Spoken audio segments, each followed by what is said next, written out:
रजीम बिस्मिल्लाहिर्रहमानिर्रहीम यसअलूनक माज़ा उहिल्ल लहुम कुल उहिल्ल लकुमुत-तय्यिबात वमा अल्लमतुम मिनल जवारिहि मुकल्लिबीन तुअल्लिमूनहुन्ना मिम्मा अल्लमकुमुल्लाह फ़कुलू मिम्मा अमसकना अलैकुम वज़्कुरुस्मल्लाहि अलैहि वत्तक़ुल्लाह इन्नल्लाह सरीउल हिसाब। सदक़ल्लाहुल अलीयुल अज़ीम। सूरह माइदा अल्हम्दुलिल्लाह हमारी चल रही है और सूरह माइदा में आप हज़रात जैसा कि जानते हैं कि शुरू से हलाल व हराम के मसाइल चल रहे हैं और फिर उसमें से भी हमने शिकार के मसले पढ़े थे और अब फिर शिकार के मसाइल अल्लाह ताला बयान फरमा रहे हैं। शिकार के मसलों में से काफ़ी सारे मसाइल, बंदूक से शिकार के क्या मसाइल हैं हम पढ़ चुके हैं। आज की इन आयात में यसअलूनक माज़ा उहिल्ल लहुम, जैसे हम लिखते हैं सवाल तो अरब लिखते हैं यसअलूनक, आपसे सवाल करते हैं माज़ा उहिल्ल लहुम, के इनके लिए क्या चीज़ हलाल करार दी गई। ये सवाल था, मैंने जैसे पहले कहा कि हज़रत अदी बिन हातम ताई जो सखावत में बहुत मशहूर थे, उनके बेटे अदी बिन हातम ताई बहुत बड़े शिकारी थे और शिकार के तकरीबन सारे मसाइल उन्हीं से मनक़ूल हैं। उन्होंने सवाल किया और भी उनके साथ कुछ सहाबा थे कि क्या क्या चीज़ उनके लिए हलाल की गई। यानी सवाल का असल मंशा ये था कि पीछे हम पढ़ चुके हैं कि ये जानवर हलाल हैं, ये हराम, लेकिन अगर शिकार के ज़रिए किसी शिकारी परिंदे के ज़रिए या दरिंदे के ज़रिए कोई चीज़ शिकार की जाए तो आया उसमें से बाज़ हलाल होंगी, बाज़ हराम होंगी। तो जवाब दीजिए कुल उहिल्ल लकुमुत-तय्यिबात, ऐ पैगम्बर इनको बतला दीजिए कि तुम्हारे लिए तमाम तय्यिबात यानी पाकीज़ा और साफ़ सुथरी चीज़ें हलाल कर दी गई हैं। वमा अल्लमतुम मिनल जवारिहि मुकल्लिबीन तुअल्लिमूनहुन्ना मिम्मा अल्लमकुमुल्लाह, और शिकारी जानवरों को तुम अगर तालीम दो, वो तालीम जो तुम्हें अल्लाह ने सिखाई है उसके मुताबिक तुम जानवरों को सुधा दो और वो उसी के मुआफिक तुम्हारे लिए जानवर को रोके रखें तो तुम उसमें से खा सकते हो। वज़्कुरुस्मल्लाहि अलैहि, और तुम उस जानवर पर अल्लाह का नाम लो। वत्तकुल्लाह, और अल्लाह से डरते रहो, बेशक अल्लाह ताला जल्द हिसाब लेने वाले। अब इन आयात के अंदर ये बताया गया, देखिए आम तौर पर मेरे दोस्तों शिकार जो है ना, या तो वो परिंदों के ज़रिए होता है या दरिंदों के ज़रिए होता है। दरिंदे के ज़रिए शिकार आम तौर पे लोग कुत्तों के ज़रिए शिकार करते हैं, शिकारी कुत्ते होते हैं। परिंदों के ज़रिए शिकार है जैसे बाज़ है, शिकरा है, इसके ज़रिए लोग शिकार करते हैं। तो ये दो ही चीज़ें। अब इनकी कुरान में अल्लाह ताला ने कुछ शर्तें हमें बतलाईं जो उलमा और मुहद्दिसीन ने चार चीज़ें निकाली हैं इस आयत से कि चार किस्म की शर्तें होनी चाहिए। इमाम अबू हनीफ़ा ने बतलाया कि 5 शर्तें होनी चाहिए। वो 5 शर्तें क्या है, मसला समझने का है कि अगर आपने एक कुत्ता पाल रखा है और वो कुत्ते को आपने शिकारी जानवर बनाया तो पहली शर्त ये है कि ये कुत्ता आपका तरबियत याफ्ता हो, ट्रेनिंग याफ्ता हो। ट्रेनिंग याफ्ता कुत्ते की निशानी ये है कि वो कुत्ता जब किसी जानवर को शिकार करे तो वो पकड़ के खुद ना खाए बल्कि पकड़ के तुम्हारे लिए ले आए। ये निशानी है कि ये ट्रेनिंग याफ्ता कुत्ता है। अच्छा, बाज़ और शिकरे वगैरह की निशानी क्या है कि अगर तुम उसको शिकार के लिए छोड़ो और तुम उसे रास्ते से वापस बुलाओ तो वो वापस आ जाए, या जो है जिस वक़्त वो शिकार करे तुम इशारा करो तो वो शिकार छोड़ दे, यानी तुम्हारे अहकामात को माने, तो समझो ये शिकार, ये जो बाज़ और शिकर है ये भी ट्रेनिंग याफ्ता है। तो पहली शर्त जो कुरान ने जैसे हमें यहाँ बताया भी अल्लाह ताला ने कि तुम उसको सिखला दो। तो जब वो सीख गया, अब सीखने के बाद अगर वो शिकार करेगा तो गोया कि तुमने ही शिकार कर ली, वो तुम्हारे ही शिकार हो गया। और दूसरी तरबियत की बात यह है कि वो जो जिसको हमने छोड़ा है कुत्ते को, उसको अपने इरादे से छोड़ा हो। एक है वैसे ही जाके कुत्ता पकड़ लाया किसी चीज़ को, तो वो नहीं, बल्कि हमारा इरादा हो, ख़ुद इरादे से इस नीयत से परिंदे को छोड़ा जाए बाज़ को कि ये कोई शिकार पकड़ लाए। तो अगर वो शिकार पकड़ लाया और हमारे पास आने से पहले पहले वो मर गया तब भी हमारे लिए हलाल। तीसरी शर्त ये है, जैसे मैंने बताया कि ट्रेनिंग याफ्ता की निशानी भी है कि जब हम शिकारी जानवर को छोड़ें तो उसमें से उसने खुद ना खाया हो बल्कि सालिम हमारे लिए ही लेके आया हो। इसलिए कि अगर वो खुद खाएगा तो डर है कि उसके खाने की वजह से मर गया हो शिकारी, या ये डर है कि उसके साथ कोई और कुत्ता शामिल हुआ हो, उस कुत्ते ने उसको खा लिया हो, तो इसलिए उसको तो खाने की इजाज़त नहीं। और चौथी शर्त जैसे कि ये है कि बिस्मिल्लाह कहकर जानवर को छोड़ा जाए। जैसे मैंने बतलाया था कि तीर मारते वक़्त भी बिस्मिल्लाह पढ़कर तीर मारा जाए, ताकि हमारा तीर जब लगे तो वो ज़िबा की शक्ल में ही जाके उसको लगे, बिस्मिल्लाह पढ़कर मारा जाए। और पांचवी निशानी जो इमाम अबू हनीफ़ा रहमतुल्लाह अलैह फरमाते हैं कि वो ज़ख्मी भी करे उसको। जैसे तीर के बारे में बताया था कि तीर अगर सीधा जाकर लगे तो वो हलाल होगा, अगर टेढ़ा जाके लगे तो हराम होगा। इसी तरह वो शिकारी जानवर उसको जाकर ज़िबा भी कर दे। अगर 5 शर्तें शिकारी जानवर में मौजूद हैं और वो शिकारी जानवर का शिकार किया हुआ हमारे पास आने से पहले पहले मर गया तो हलाल है हमारे लिए। अगर वो आपके पास ले आया, आप बिस्मिल्लाह पढ़ के ज़िबा करोगे, वो तो हर सूरत में ही हलाल। लेकिन अगर वो ये मसाइल उन सूरतों में हैं कि उसने शिकार किया, उसके आपके पास पहुंचने से पहले पहले रास्ते में मर गया, तो अब ये 5 शर्तें अगर पूरी हो गई तो वो शिकार तुम्हारे लिए हलाल हो जाएगा। यही अल्लाह ताला ने कुरान में बताया। और वज़्कुरुस्मल्लाहि अलैहि, लेके साथ साथ तुम उस पर अल्लाह का नाम भी लो। अच्छा, ये बात याद रखने की है, फ़र्क याद रखिए कि आम तौर पे हम जितनी चीज़ें खाते हैं, कभी खाना खाते हैं, खाने पे ये बात तो है कि खाना खाते वक्त बिस्मिल्लाह पढ़नी चाहिए, बड़ी फ़जीलत की बात। बल्कि आप सल्लल्लाहु अलैहि वसल्लम एक दफ़ा खाना तनावुल फरमा रहे, सहाबा फरमाते हैं कि हमारी आदत ये थी कि पहले अल्लाह के नबी लुक़मा तोड़ते फिर हम खाते थे। मैंने देखा तुर्कों की रिवायत भी ये है कि तुर्कों के अंदर जो सरदार होता है पहले वो खाना शुरू करता है फिर बाकी शुरू करते हैं। आप सल्लल्लाहु अलैहि वसल्लम भी पहले ख़ुद लुक़मा तनावुल फरमाते फिर बाकी सहाबा शुरू हो जाते खाने के लिए। तो अभी सहाबा खान पे बैठे हुए थे खाने के लिए, एक बांदी आई छोटी सी दौड़ती हुई। सहाबा कहते हैं यूँ लगता है जैसे कोई उसको धकेल के ला रहा हो, और उसने आकर खाने में यूँ हाथ डालना चाहा, हाथ खाने लगी तो अल्लाह के महबूब ने उसका हाथ पकड़ ली, उसको बिठा दिए। एक और बच्चा आया दौड़ता हुआ, वो अपना खाना उसने हाथ की तरफ बढ़ाया, आपने उसका हाथ पकड़ के उसको भी रोक दी। बाद में आपने फरमाया कि ये जो दोनों को खाना खाने के लिए दोनों ने हाथ बढ़ाए, दरअसल इनके हाथ शैतान ने बढ़ाए थे, जो बग़ैर बिस्मिल्लाह के हमारे खाने में शरीक होना चाहता था, और मैंने इनके हाथ रोक लिए। और यूँ फरमाया कि इस वक्त इनके जो हाथ मेरे हाथ में है, दरअसल शैतान के हाथ मेरे हाथ में, कि मैंने शैतान पकड़ के रोका हो। इसलिए सही हदीस में है कि शैतान जब किसी घर में जाता है ना, तो देखते हैं कि अगर घर में दाखिल होते वक्त बंदा बिस्मिल्लाह पढ़ ले तो शैतान कहते हैं आज इस घर में हमारे रात रहने की जगह नहीं है। और जब बंदा खाना खाते वक्त बिस्मिल्लाह पढ़ लेता है, वो कहता है आज तो इस घर में हमारा खाना भी नहीं है। और अगर कोई आदमी घर में दाखिल होते वक्त ना बिस्मिल्लाह पढ़े, ना खाना खाते वक्त बिस्मिल्लाह पढ़े, तो शैतान कहते हैं आओ शैतानो मुबारक हो, आज हमारी रात का पड़ाव और शाम का खाना मुयस्सर हो गया है। आज हम इस घर में हमारी दावत है जहाँ बिस्मिल्लाह नहीं पढ़ी जाती। इसलिए जो है भाई खाने का मामूल बनाना चाहिए। बल्कि छोटे से सहाबी को अल्लाह के नबी ने, छोटे से सहाबी, इसलिए कहते हैं अदब इस्लाम से भी पहले, अदब हमारे तालिब इल्मी के ज़माने में हिंदुस्तान के एक आलिम आए, उन्होंने अपने बयान की इब्तिदा यहाँ से की कि अदब इस्लाम से पहले।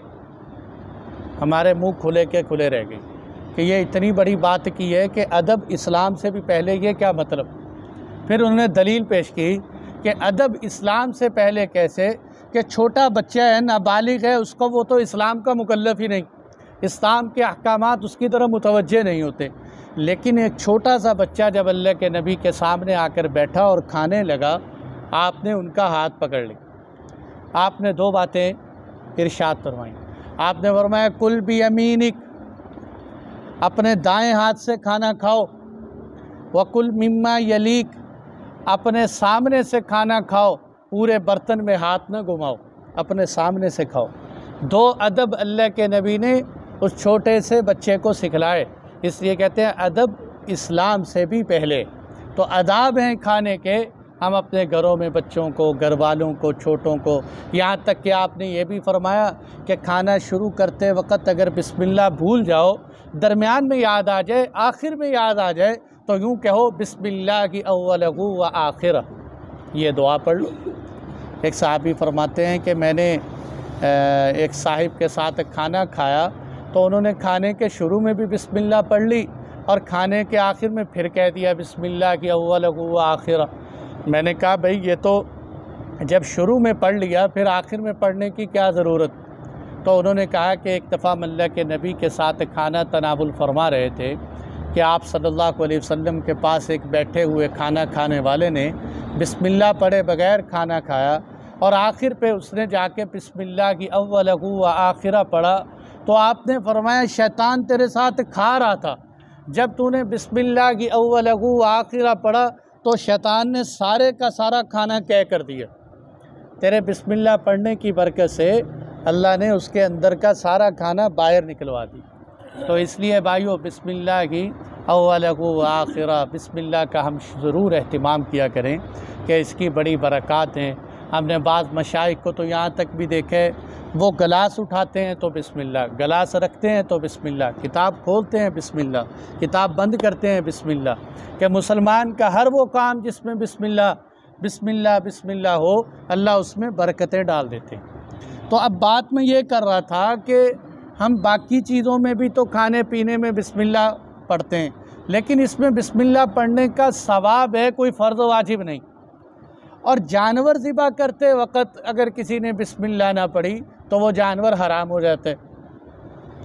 हालांकि जब जानवर पर बिस्मिल्लाह फ़र्ज़ वाजिब है तो जो चीज़ हम खाते हैं उस पर भी बिस्मिल्लाह फ़र्ज़ वाजिब होनी चाहिए। ये फ़र्क क्यों है? इस फ़र्क की बड़ी बुनियादी वजह यह है कि जानदार है, जानवर भी है कि जानदार चीज़ है और हम भी जानदार हैं। आम तौर पे उसूल तो ये होना चाहिए कि जानदार जानदार के लिए हलाल ना हो, लेकिन अल्लाह ताला का बहुत बड़ा एहसान ये है कि अल्लाह ताला ने जानदारों को हमारे लिए हलाल किया। अल्लाह ताला फरमाते हैं मेरी इस ख़ास नेमत पर तुम अल्लाह का शुक्र अदा करो, इसलिए शुक्रिया के तौर पर अल्लाह ने यह वाजिब कर दिया। दूसरी वजह बाज़ उलमा ने यह लिखी है कि मुशरिकीन मक्का जब जानवर ज़िबा करते थे तो स्पेशल ख़ास तौर पे उनका वतीरा था कि गैरुल्लाह का नाम लिए बग़ैर ज़िबा ही नहीं करते थे। तो अल्लाह ताला ने उस रस्म को, उस रिवायत को तोड़ने के लिए ये लाजिम कर दिया कि अब तुम क्या करो, तुम अल्लाह ताला का नाम लोगे तो तुम्हारे लिए जानवर हलाल हो। इसलिए मैं आम तौर पे साथियों से कहता हूँ जो बाज़ारों से मुर्गी लेकर खाते हैं या चिकन लेकर खाते हैं, उनको भी चाहिए कि जो वहाँ चिकन ज़िबा करने वाले होते हैं कम अज़ कम उनकी बिस्मिल्लाह सुन लिया करो। थोड़ी सी उनको अदब आदाब से गुजारिश कर दे कि आप पढ़ते होंगे, आप पे हुस्न ज़न है, लेकिन अगर आप ज़रा बुलंद आवाज़ से पढ़ दें ताकि मुझे भी सुन जाए, मुझे तसल्ली हो जाएगी। लेकिन बेचारे बाज़ दफ़ा ऐसा करते हैं, उधर बातें कर रहे होते हैं, उधर छुरी फेर रहे होते हैं। तो बताओ जब छुरी फेरते हुए इंसान बातें करेगा वो बिस्मिल्लाह कब पढ़ेगा? मुझे ये समझ में नहीं आती। या वो गालियाँ दे रहे, छुरी फेर रहे, अब वो बिस्मिल्लाह कब पढ़ेगा? इसलिए जो है बिस्मिल्लाह या जानवर को, शेखुल हिंद मौलाना महमूदुल हसन साहब माल्टा की जेल के अंदर हज़रत को मुर्गी पेश की गई, आपने खाने से इनकार कर दिया कि जब तक हमें ज़िंदा मुर्गी नहीं दी जाएगी या हमारी आंखों के सामने ज़िबा नहीं की जाएगी उस वक़्त तक मैं नहीं खाऊँ। गोश्त के मसले के अंदर याद रखना चाहिए, आम तौर पर जितनी भी अशिया हैं ना, इनके अंदर असल हलाल है, हराम होने के लिए दलील की ज़रूरत। गोश्त की असल हराम है, हलाल होने के लिए दलील की ज़रूरत। ये बात याद रखने की। अगर कोई गोश्त हमारे पास पहुँचा है ना, पता नहीं है हलाल है, हराम है, सही है, गलत है, हम उसको गलत ही समझेंगे। इसलिए गोश्त के मसले में ख़ास तौर पर हमें एहतियात के पहलू को लाजमी पकड़ना चाहिए। अब मेरे दोस्तों आखिरी बात समझ लें, फिर हमारा दर्स मुकम्मल हो जाएगा कि यहाँ ये फरमाया कि तय्यबात अल्लाह ने तुम्हारे लिए हलाल की। आम तौर पर तय्यब और हलाल में कोई फ़र्क नहीं, तय्यब और हलाल एक ही चीज़। लेकिन बाज़ मकामात पर अल्लाह ने हलाल और तय्यब को इकट्ठे भी इस्तेमाल किए। इससे पता चलता है थोड़ा सा फ़र्क भी है हलाल और तय्यब में। वो फ़र्क है, एक चीज़ बज़ाते ख़ुद तो हलाल है, बज़ाते ख़ुद हलाल, बकरी है ख़ुद हलाल है, लेकिन वो चोरी की हो गई तो अब इसके अंदर रूहानी तौर पर बज़ाती ही तो वो बकरी हलाल है। जो एक उल्टा काम किया चोरी का, उसकी वजह से अब ये तय्यब होने से निकल गई। तय्यब का दर्जा हलाल से भी ऊपर का है कि कोई चीज़ बज़ाते ख़ुद भी हलाल हो और वो तय्यब भी हो।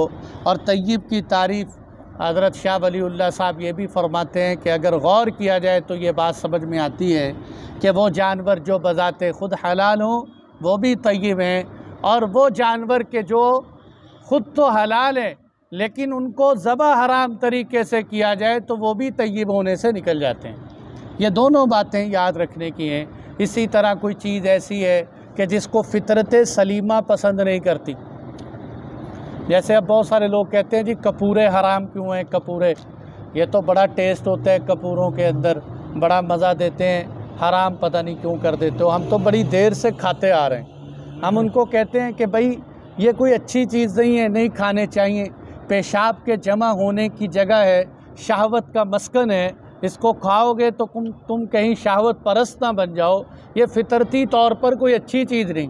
वो कहते हैं हम नहीं मानते, हम उन्हें दलील के तौर पर अल्लाह के नबी की हदीस भी सुनाते हैं कि आप सल्लल्लाहु अलैहि वसल्लम ने एक हदीस में बाकायदा इसको नापसंद फरमाया।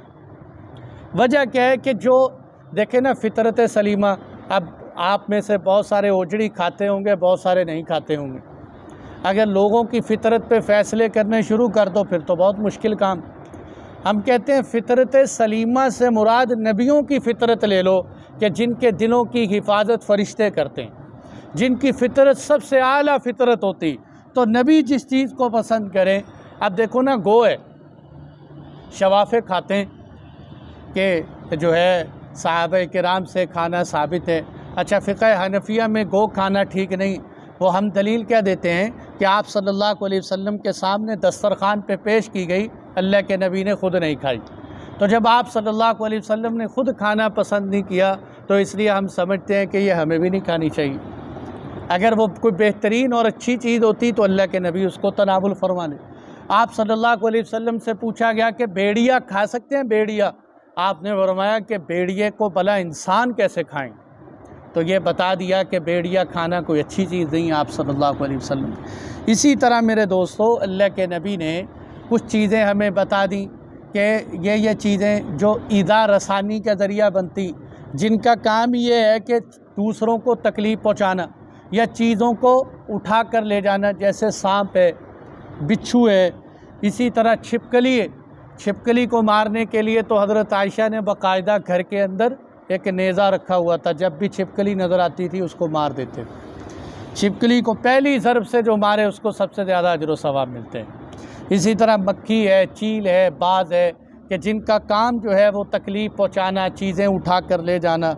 यह जो दरिंदा सिफत जानवर है जैसे शेर है, भेड़िया है, इनका काम चीर फाड़ करने। अगर हम इनको खाएंगे, देखें इनके अंदर बुनियादी बात क्या है कि असल में इंसान को अल्लाह ताला ने सिर्फ खाने पीने के लिए नहीं बनाया कि जो आ जाए बस खा जाओ, बल्कि असल इंसान बनाया अपनी इबादत के लिए, अच्छे अखलाक के लिए। ये जो चीज़ें इंसान के अखलाक पर मुअस्सिर होती हैं, इंसान के अखलाक को बुरा कर देती हैं, इसलिए जो है इन चीज़ों से मना किया गया। यह ऐसे जानवर के जिनकी तबीयत के अंदर ज़िल्लतपन है, खसीसपना उनके अंदर, निजासत में हर वक्त मुलव्वस रहते हैं, जैसे गधा है कि गधा हर वक्त निजासात के अंदर मुलव्वस रहते हैं और एक खसीस और जलील जानवर है, इसलिए इस एतबार से गधा हराम है। चूहा है और बहुत सारे इस तरह के जानवर हैं। तो मेरे दोस्तों, तबाए से मुराद क्या है कि वो हलाल चीज़ें तय्यबात हों। तय्यबात का मतलब जिसको फ़ितरत सलीमा कबूल करती हो, ऐसी चीज़ें इंसान को खानी चाहिए। अब देखो, अल्लाह ताला ने पूरा बकरा हमारे लिए हलाल किया, बस 7 चीज़ों को नापसंद किया अल्लाह के नबी ने। तो भाई 7 छोड़ दो, बाकी खा लो। अच्छा, खाने में आँखें हलाल हैं, अब कोई नहीं खाता तो ना खाए, नहीं तबीयत मानती ना खाओ। ओजड़ी खाने को आपकी तबीयत नहीं मानती तो ना खाएं। लेकिन हराम और हलाल कहने के लिए दलील की ज़रूरत होती है। सिर्फ़ अपने पास से किसी भी चीज़ को हराम कहना, किसी को भी हलाल कहना, इसकी क़यामत के दिन पूछ होगी। तो इसलिए भाइयों, हमें क्या सबक मिला? हमें यह सबक मिला कि अल्लाह ताला के अहकामात की 100% पाबंदी करें, खाने पीने के अंदर भी। वत्तकुल्लाह, अल्लाह से डरते रहें, कहीं हराम न खा लेना, इसलिए कि हराम खाओगे इन्नल्लाह सरीउल हिसाब, अल्लाह जल्द हिसाब लेने वाले हैं। हराम खाने का आगे चलकर हिसाब देना पड़े। देखो ना, घर के अंदर या किसी मिल के अंदर, किसी भी जो है किसी भी इदारे के अंदर महीने के आखिर पे जब हिसाब देना हो तो बंदा किस तरह फ़िक्रमंद होता है कि यार हिसाब देने, यहाँ कमी, यहाँ कमी, यहाँ कमी। वो अपनी सारी कमियाँ पूरी करके जाता है कि भाई हिसाब देने। ये हिसाब तो दुनिया के बंदों को देने यहाँ धोखा चल सकता है, और जो अल्लाह को हिसाब देने, मैंने और आपने अपनी सारी ज़िंदगी का हिसाब देना है। इसलिए भाइयों, हिसाब देना तो बड़ा औखा काम है, बड़ा मुश्किल काम है। अल्लाह ताला रहमत का ही मामला फ़रमा दे तो असल बात ये। अल्लाह ताला हम सबको अमल की तौफ़ीक़ अता फरमाए।